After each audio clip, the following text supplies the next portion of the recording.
Welcome to the Banker Lamp. Please enjoy the video. In this video, I will show how to make sauce Kwek Kwek only way.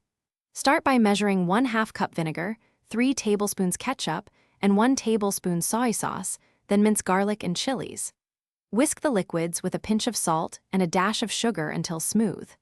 Taste carefully and adjust acidity or spiciness by adding more vinegar or chilies, keeping the balance bright and tangy for the fried Kwek Kwek. In this video, I will show how to make sauce Kwek Kwek only way. Coat peeled quail eggs in batter and fry in hot oil until a deep orange crust forms, about 2 to 3 minutes per batch. Drain on paper towels to keep them crisp while you finish the sauce.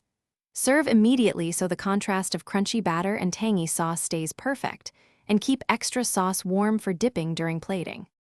In this video, I will show how to make sauce Kwek Kwek only way. Quick recommendation. If you cook a lot or run errands between batches, the Oala water bottle keeps you hydrated and fits in most car and backpack holders. It's leak-proof, easy to clean, and brightens the kitchen routine with a useful pop of color. If you want one, check the description for the link and other deals. Now let's get back to the video. In this video, I will show how to make sauce Kwek Kwek only way. If you prefer milder sauce, reduce chilies and add 1 teaspoon sugar to soften the bite. For more kick, add extra minced chilies gradually.